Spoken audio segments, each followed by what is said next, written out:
크게 큰 박수 부탁드릴게요.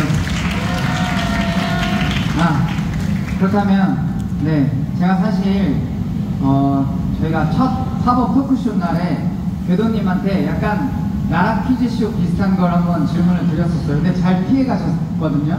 그때는 이제 다양한 직업군 이제 방문객분들이 계셨는데 이 중에 어떤 직업이 가장 먼저 대체당할 것 같냐라는 질문을 드렸었어요.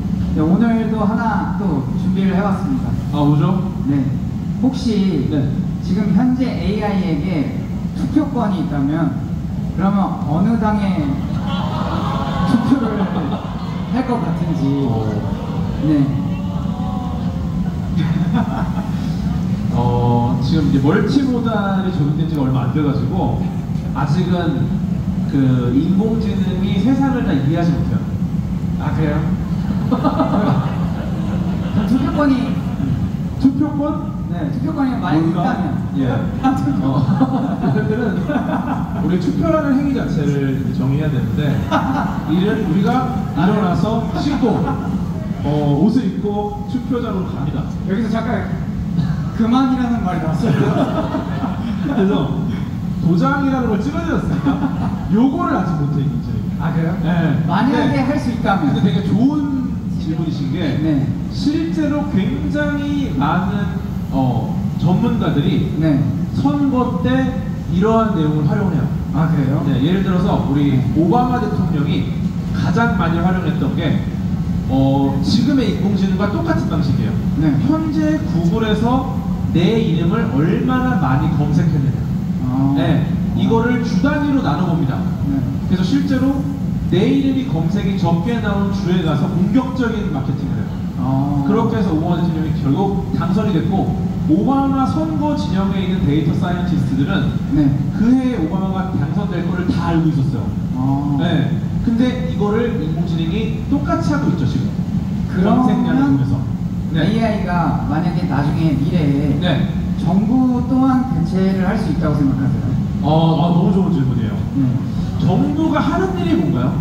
나 나쁜 말은 아니에요. 그럼 이것만 편집을 해가지고. 호기심. 정부가 하는 일이 뭘까? 호기심. 근데 보시면은 과거에 우리들은 인공지능과 로봇을 만들 때 그런 생각을 많이 했어요. 얘네들은 우리의 노예다. 얘네들은 아마 허드렛 일을 할 것이다. 네. 그런데 막상 인공지능이 개발되고 나니까 인공지능이 가장 잘하는 게 뭔지 봤더니 이들은 오히려 어떤 것을 정보를 기반으로 선택하고 판단해서 가장 합리적인 결과를 도출하는 걸 정말 잘합니다. 그쵸. 네, 이 말이 뭐냐면 허드렛 일이 약해요. 네. 그래서 재밌는 거는 지금 보세요. 우리의 노예로 쓸 줄 알고 개발해놨던 인공지능 작곡을 하고 그림을 그립니다. 그쵸. 네, 우리는 뭐 하고 있죠? 편의점 알바를 합니다. 근데 웃긴 건 편의점 알바도 대체됐어. 야유가 나오고 있어요. 이 말이 뭐냐면은 재밌는 건 우리가 대체하려고 했던 것들은 대체가 힘들어졌고요. 실제로 우리보다 윗선이 훨씬 빠르게 대체될 것이다. 회사로 갔을 때 사원, 대리, 과장 대체 안 돼요. 누가 대체되냐? 본부장과 대표가 대체될 겁니다. 결정권자들. 네. 얘네들은 아무것도 안 하잖아요. 아무것도 안 하진 않아요. 네. 뭐 합니까? 결제, 승인. 네. 근데 그거는 인공지능이 훨씬 잘해요. 대신에 직접 정말 현장에서 뛰면서 정보를 모으고 만들어내는 건 못해요. 그래서 아마도 사실은 굉장히 어떤 결정권자들이시잖아요. 네. 정부에서는. 그쵸. 이 결정권자들이 훨씬 빠르게 대체될 것이다. 라고 봅니다. 네, 인공지능 당이 나오면 네. 아마 그 당은 누구보다도 합리적인 결론을 내릴 가능성이 있다. 하지만 문제는 또 그 당의 그 결론을 전달하는 사람들이 또 오염될 수 있겠죠. 그렇죠. 네. 예를 들어서 이제 내가 당 대표야. 근데 인공지능이 합리적인 결론을 냈어. 네. 너는 오늘 당 대표를 사퇴해라. 슬쩍 델리트. 이럴 수 있겠죠? 네. 슬쩍 오한마 어딨냐? 이럴 수 있으니까 정말 어려운 일이긴 해요. 중간에 사람이 껴있으니까. 네. 하지만 결정하고 판단하는 일을 훨씬 빠르게 대체할 것이다. 이렇게 보고 있습니다. 감사합니다. 네. 여러분들 혹시 질문 있으신 분 있을까요, 교수님께? 저기, AI 관련된 저기 앞에 계세요? 꽤만 저 앞에 어디 바로 앞에 바로 앞에 바로 앞에 계시구나. 저 안경 때문에 시야가 많이 하나도 부진 것 같아요. 교수님이 그 대표나 그런 분들 AI가 더 좋다고 하셨는데 신조은전 대표님은 어떻게 생각하시나요? 네, 재밌는 건 우리 지올파님이 결정하고 판단하는 일만을 안 하더라고요. 그렇죠, 그렇죠. 네, 막 장리를 다 하시더라고. 그래서 그것도 대단한 거야. 대체 안 당하려고 그러는 거야. 제가 그걸 이제 본능적으로 느꼈나 봐요. 네. 그리고 여기 분도 아까 질문. 네. 교수님께 네.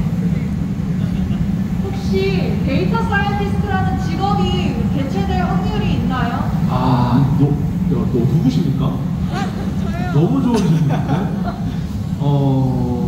근데 약간 이런 거 있잖아요. 그 데이터 사이언티스트라는 직업은 아마 한동안 엄청나게 유망할 겁니다. 네, 왜냐면은 지금은 인공지능이 어린아이예요. 얘를 먹이고 키우고 기르는 게 데이터 사이언티스트 역할입니다. 양질의 데이터를 튜닝을 해서 얘한테 먹여야 됩니다. 예를 들어서 우리가 어떤 책을 학습시켜. 근데 이 책을 디지털로 하잖아요. 옛날 책은 읍니다로 끝나요. 요즘 책은 씁니다로 끝나요. 이것 말고도 굉장히 많은 단어의 차이들이 있어요. 그러면 정보를 디지털로 하는데 엄청난 노가다가 필요하죠. 데이터 사이언티스트는 그 노가다를 해요. 점이 찍혔냐 안 찍혔냐. 예를 들어 그런 경우 많이 있지 않습니까? 예를 들어서 어떤 단어를 한 번에 쫙 바꿨더니 이상한 문장으로 막 바뀌는 거.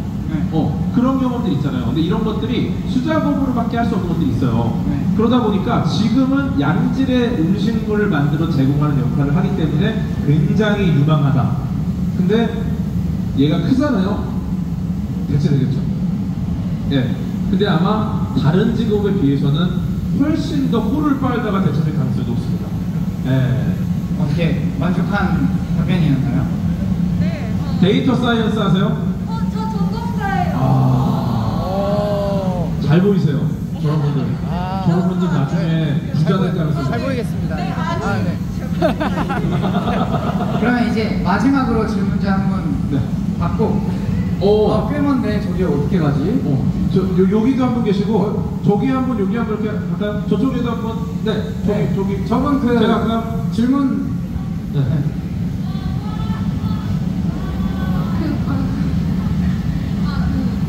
그런 결정권을 내리는 직업들이 훨씬 대체가 빨리 될 거라고 하셨는데 저희가 그 AI가 학습되는 과정을 모두 투명하게 볼 수가 없잖아요. 그럼 AI가 잘못된 방식으로 학습돼서 만약에 그 한쪽에 편향된 의견을 가지게 되면 어떡해요? 의도적으로 조작을 할 수 있다. 근데 이것도 되게 좋은 질문이에요. 제가 저쪽에 가서 답을 드릴게요. 지금 질문이 뭐였냐면은 그러니까 AI가 얘가 뭔가 안쪽에 히든 레이어라는 것들이 있어요. 이 설명은 좀 어려운데 아무튼 그 뉴럴 네트워크라고 뉴럴 인공신경망이라는 게 있어요. 요걸 기반으로 이제 학습을 하는데 요거를 튜닝을 해서 이상한 애를 만들어 놓을 수 있지 않느냐. 그러면 이제 우리가 그걸 모르지 않는데 이거는 투명하게 공개를 해도 몰라요. 투명하게 공개를 해도 내가 그걸 개발한 사람이 아니면 몰라요. 너무 복잡해요 이게. 그러니까 사실 공개 여부가 중요한 게 아니라 근데 얘가 이상한 행동을 한다. 그 아까 말씀드린 것처럼 복귀 있죠. 복귀. 재밌는 게 복귀하는 인공지능도 나왔어. 그러니까 내가 왜 이 수를 뒀지? 이 수를 왜 뒀는지를 인공지능이 다시 알려줘요. 즉 복귀조차도 인공지능이 해. 근데 복귀하는 인공지능이 틀리면 어떡해? 그러면 복귀한 인공지능을 복귀하는 인공지능이 또 있겠죠. 그래서 사실은 이것도 역시 인공지능이 해결할 수 있을 것 같은데 얘가 잘못된 판단을 하지 않았느냐라는 거를 또 지적하는 인공지능도 있을 것 같아요. 이거를 데이터상 봤을 때 문제가 있다라고 아마 여당에서 그걸 쓰겠죠. 지금도요. 지금 주식 투자도 인공지능이 추천하는 주들이 있거든요. 재밌는 게 얘네들이 다 똑같은 답을 안 내. 그래서 어떤 인공지능에게 더 신뢰하느냐 이런 걸 좀 달라지는데 그래서 아마 앞으로 굉장히 복잡한 일들이 많이 있을 것 같긴 해요. 네. 그리고 여기 질문을 더 받을게요. 네. 그러면 이제 챗GPT 같이 사람들한테 정보를 주는 인공지능들 있잖아요. 근데 걔네들이 이제 회사 쪽에서 조작된 결과를 보내요, 만약에. 그럼 이제 사람들은 그게 진짜라고 믿잖아요. 그럼 그런 것들 이용해가지고 회사에서 그런 걸 사용할 수 있잖아요. 여론을 만들 수가 있고 조작을 해서 그럼 그런 걸 만들었을 때 법적인 제재나 이런 것들이 지금 잘 제정이 되어 있나요? 문제로입니다. 아, 저는 저희가 이용하려고 했던 건데. 근데 이게 사실은 그래서 저도 인공지능 시대에 가장 우려되는 게 결국 사람이에요. 우리 지골분이. 저희 브랜드도 아까 계속 나오던 비디오 있잖아요. 거기서 말하는 게 결국 인간 기술을 이용하는 건 인간들이잖아요. 결국 근데 사람들은 다 기술을 무서워하고 두려워하는데 사실 인간을 가장 많이 죽인 것도 인간이고 그리고 기술을 사용하는 것도 인간이기 때문에 이제 그런 얘기를 하고 있었던 영상이었어요. 그래서 저희가 뭐 그렇다는 건 아니고. 근데 지금 이 정도 수준의 토론이나 질문이 오가는 것 자체가 저 너무 감동이에요. 왜냐면은 보세요, 인공지능이 대놓고 이상한 짓을 해요. 예를 들어서 내년부터 최저 시급 500원 말도 안 되잖아. 그럼 사람들 어떻게 해요? 난리 나겠죠. 인공지능이 과연 그걸 모를까? 저는 오히려 지금 사람이 어떤 걸 내놓는 것보다 인공지능이 무언가를 내놨을 때 대다수의 사람, 아주 미묘하게 모두가 납득하지만 그 선을 조금 넘는 그 정도 수준으로 제공할 가능성이 높아요. 그래서 누구도 불만이 없어. 그게 더 무서운 거죠. 왜냐면 이 선택 자체가 어떤 선택일지 모르지만 그게 너무 미세하게 우리의 약간의 선을 넘는 선택이기 때문에 누구도 불만이 없는 결론이 나온다. 그럼 어떻게 보면은 사람이 할 때에 비해서 훨씬 더 무시무시한 일이야. 근데 반대로 생각하면 그러면 누구도 불만을 갖지 않는다? 이게 바로 유토피아가 아닌가. 이런 결말을 또 해볼 수 있겠네요. 되게 철학적이다. 고맙습니다. 질문하신 분들 너무 감사드립니다. 첫날에는 셀럽분들과 이제 VIP 분들만 드셨는데 그때는 다들 입을 꼭 닫고 계셔가지고 오늘은 그래도 질문을 다들 많이 해주셔서 감사드립니다. 그리고 오늘 이렇게 교도님과 함께 해봤는데 어떠신가요, 여러분? 재밌었죠, 여러분? 어느 팝업에서 이런 과학 얘기를 하고 저도 처음입니다. 그렇죠. 이 성수동 거리 어느 곳에서도 이런 팝업은 없을 거예요. 그리고 이 팝업 두 번의 토크쇼에서 고생해주신 교도님께 여러분 마지막으로 큰 박수 부탁드립니다. 고맙습니다. 감사합니다. 그리고 이제 이후에는 가수 지올팡님을 모셔서 이제 공연을 진행을 해보도록 하겠습니다, 여러분. 뒤에 영상 보시고 가보겠습니다.